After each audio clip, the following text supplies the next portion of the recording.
नमस्कार दोस्तों, एक बार फिर से आपका स्वागत है हमारे यूट्यूब चैनल में। दोस्तों, आज हम लोग भारत रत्न बाबा साहब भीमराव अंबेडकर के जीवन के बारे में, उनके अतुलनीय योगदान के बारे में आज हम लोग इस वीडियो के माध्यम से जानेंगे। भारत रत्न से सम्मानित डॉक्टर भीमराव अंबेडकर को एक विश्व स्तरीय विधिवेत्ता, भारतीय संविधान के निर्माता, chief architect of Indian constitution और करोड़ों शोषितों, वंचितों, दलितों, पिछड़ों और आदिवासियों को सम्मानीय जीवन देने के लिए हमेशा याद किया जाएगा।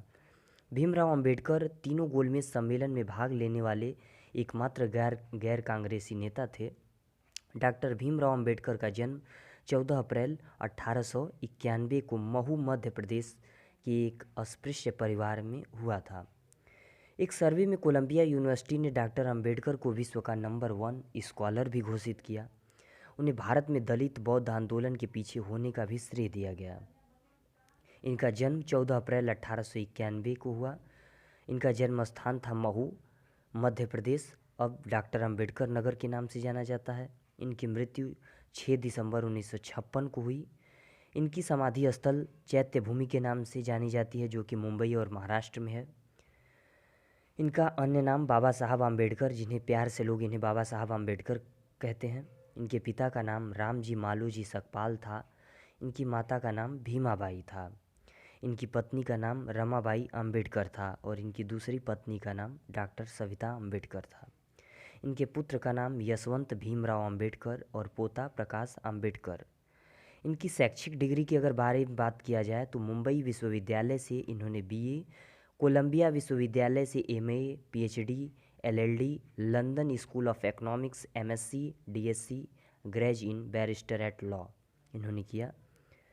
पुरस्कार और सम्मान इन्हें बोधिसत्व 1956 में, भारत रत्न 1990 में, पहले Columbian ahead of their time 2004 में, द ग्रेटेस्ट इंडियन 2012 में। इन्हें ये मुख्य कुछ पुरस्कार और सम्मान जो दिया गया था बाबा साहब अम्बेडकर को। राजनीतिक पार्टी भी इन्होंने बनाया था, जैसे शेड्यूल कास्ट फेडरेशन, स्वतंत्र लेबर पार्टी, भारतीय रिपब्लिकन पार्टी इनके मुख्य राजनीतिक दल थे। सामाजिक संगठन, बहिष्कृत हितकारिणी सभा, समता सैनिक दल इनके जो दो मुख्य सामाजिक संगठन थे। बाबा साहब अम्बेडकर अपने माता पिता की 14वीं और आखिरी संतान थे। बहुत कम लोग ये जानते होंगे कि बाबा साहब अम्बेडकर अपने माता पिता की 14वीं संतान थे और आखिरी संतान थे। डॉक्टर बाबा साहेब अम्बेडकर का वास्तविक सरनेम अम्बावडेकर था, लेकिन उनके शिक्षक महादेव अम्बेडकर जो उन्हें बहुत मानते थे, इन्होंने स्कूल रिकॉर्ड में उनका नाम अम्बावडेकर से अम्बेडकर कर दिया। डॉक्टर बाबा साहब अम्बेडकर विदेश जाकर अर्थशास्त्र में डॉक्टरेट, पीएचडी की डिग्री हासिल करने वाले पहले भारतीय थे। डॉक्टर अम्बेडकर ही एकमात्र भारतीय हैं जिनकी प्रतिमा लंदन संग्रहालय में कार्ल मार्क्स के साथ लगी हुई है। भारतीय तिरंगे में अशोक चक्र को जगह देने का श्रेय भी डॉक्टर बाबा साहब अम्बेडकर को जाता है। अर्थशास्त्र का नोबेल पुरस्कार जीत चुके अर्थशास्त्री प्रोफेसर अमर्त्य सेन डॉक्टर भीमराव अंबेडकर को अर्थशास्त्र में अपना पिता मानते हैं। मध्य प्रदेश और बिहार के बेहतर विकास के लिए बाबा साहेब ने 50 के दशक में ही विभाजन का प्रस्ताव रखा था, पर सन 2000 में जाकर ही इनका विभाजन कर छत्तीसगढ़ और झारखंड का गठन किया गया। बाबा साहब के निजी पुस्तकालय राजगृह में 50,000 से भी अधिक उनकी किताबें थीं और यह विश्व का सबसे बड़ा निजी पुस्तकालय था।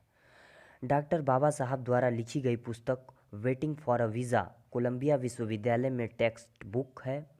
कोलंबिया विश्वविद्यालय में 2004 में विश्व के शीर्ष 100 विद्वानों की सूची बनाई थी और उससे पहला नाम डॉक्टर भीमराव अंबेडकर का था। डॉक्टर बाबा साहब अम्बेडकर कुल 64 विषयों में मास्टर थे। वे हिंदी, पाली, संस्कृत, अंग्रेजी, फ्रेंच, जर्मन, मराठी, पर्शियन और गुजराती जैसी 9 भाषाओं के जानकार थे। इसके अलावा उन्होंने लगभग 21 साल तक विश्व के सभी धर्मों की तुलनात्मक रूप से पढ़ाई की थी।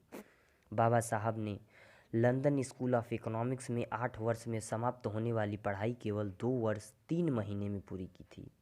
यह एक अपने आप में ऐतिहासिक रिकॉर्ड है कि बाबा Saheb Ambedkar London School of economics में 8 वर्ष में समाप्त होने वाली पढ़ाई को 2 वर्ष 3 महीने में पूरी कर दी। इसके लिए इन्होंने प्रतिदिन 21-21 घंटे पढ़ाई की थी।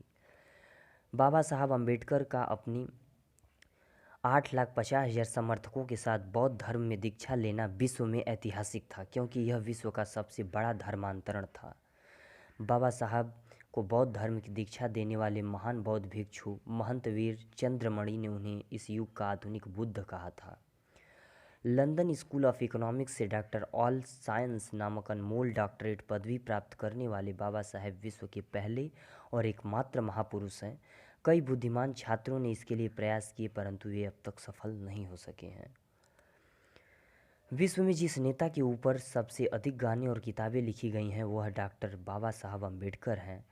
गवर्नर लॉर्ड लिथिगो और महात्मा गांधी का मानना था कि बाबा साहेब 500 स्नातकों तथा हजारों विद्वानों से भी अधिक बुद्धिमान हैं। पीने के पानी के लिए सत्याग्रह करने वाले बाबा साहेब विश्व के प्रथम और एकमात्र सत्याग्रही थे।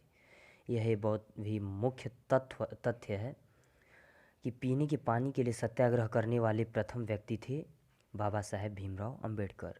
1954 में काठमांडू, नेपाल में आयोजित जागतिक बौद्ध धर्म परिषद में बौद्ध भिक्षुओं ने डॉक्टर बाबा साहेब अम्बेडकर को बौद्ध धर्म की सर्वोच्च उपाधि बोधिसत्व प्रदान की थी। उनकी प्रसिद्ध किताब द बुद्ध एंड हिज धम्म भारतीय बौद्धों का धर्म ग्रंथ है। डॉक्टर बाबा साहब अम्बेडकर ने भगवान बुद्ध, संत कबीर और महात्मा फुले इन तीनों महापुरुषों को अपना गुरु माना है। दुनिया में सबसे अधिक स्टैचू बाबा साहेब के ही हैं। उनकी जयंती भी पूरे विश्व में मनाई जाती है।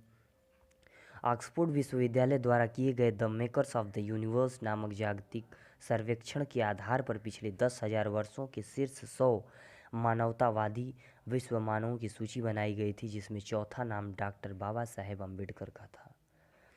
विश्व में हर जगह बुद्ध की बंद आंखों वाली प्रतिमाएं एवं पेंटिंग दिखाई देती हैं, लेकिन बाबा साहेब जो उत्तम चित्रकार भी थे, उन्होंने ही सर्वप्रथम बुद्ध की ऐसी पेंटिंग बनाई थी जिसमें बुद्ध की आंखें खुली थीं।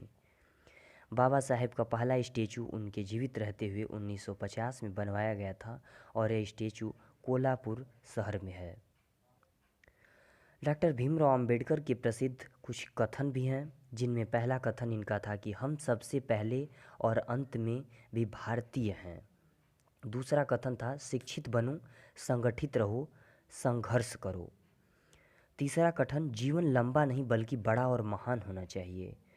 इनका चौथा कथन था यदि मुझे लगेगा कि संविधान का दुरुपयोग हो रहा है तो सबसे पहले मैं ही इस संविधान को जलाऊंगा। अगला पांचवा कथन इनका था मैं बहुत मुश्किल से इस कारवां को इस स्थिति तक लाया हूँ। यदि मेरे लोग, मेरे सेनापति इस कारवां को आगे नहीं ले जा सकें तो पीछे भी मत जाने देना। इनका अगला कथन था संविधान मात्र वकीलों का दस्तावेज नहीं बल्कि हमारे जीवन का माध्यम है। नवंबर 26, 1949 को देश को संविधान सौंपते हुए डॉक्टर अंबेडकर ने कहा था मैं समझता हूँ कि कोई संविधान चाहे जितना अच्छा हो वह बुरा साबित हो सकता है यदि उसका अनुसरण करने वाले लोग बुरे हों। एक संविधान चाहे जितना बुरा हो वह अच्छा साबित हो सकता है यदि उसका पालन करने वाले लोग अच्छे हों। जो कौम अपना इतिहास नहीं जानती है वे कौम अपना इतिहास नहीं बना सकती है। नवा कथन था कि मैं उसी धर्म को मानता हूँ जो हमें समानता, स्वतंत्रता और आपस में भाईचारा रखना सिखाता है। अगला कथन इनका था समाज में अनपढ़ लोग हैं, ये हमारे समाज की समस्या नहीं है, लेकिन जब समाज के पढ़े लिखे लोग ही भी गलत बातों का समर्थन करने लगते हैं और गलत को सही दिखाने के लिए अपनी बुद्धि का उपयोग करते हैं, यही हमारे समाज की समस्या है। अगला कथन उनका था कौन सा समाज कितना तरक्की कर चुका है इसको जानने के लिए उस समाज की महिलाओं की डिग्री देख लेना।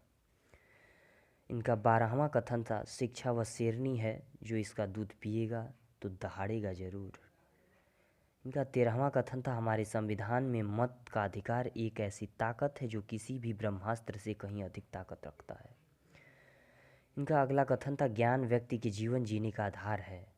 भाग्य में विश्वास रखने के बजाय अपने शक्ति और कर्म में विश्वास रखना चाहिए। अगला कथन था शिक्षा का अधिकार जितना पुरुषों का है उतना ही अधिकार महिलाओं का भी है। न्याय हमेशा समानता के विचार को पैदा करता है। डॉक्टर अंबेडकर द्वारा दिए गए सुझावों पर देश में कई संस्थाओं का निर्माण हुआ था, जिनमें देश का रिजर्व बैंक भी है। भारतीय रिजर्व बैंक आरबीआई की स्थापना उन विचारों पर आधारित है जो डॉक्टर अंबेडकर ने हिल्टन यंग कमीशन को प्रस्तुत किए थे। सामाजिक, आर्थिक और राजनीतिक पहलू पर आधारित इन प्रासंगिक बातों को अंबेडकर ने अपने जीवन में उतारा और आगे सभी को अपने जीवन में उतारने की जो प्रेरणा है इसको देते रहेंगे। मैं आशा करता हूँ, उम्मीद करता हूँ कि आप लोगों को ये वीडियो बहुत पसंद आया होगा। इसे ज़्यादा से ज़्यादा लाइक करें, शेयर करें, सब्सक्राइब करें। Thank you.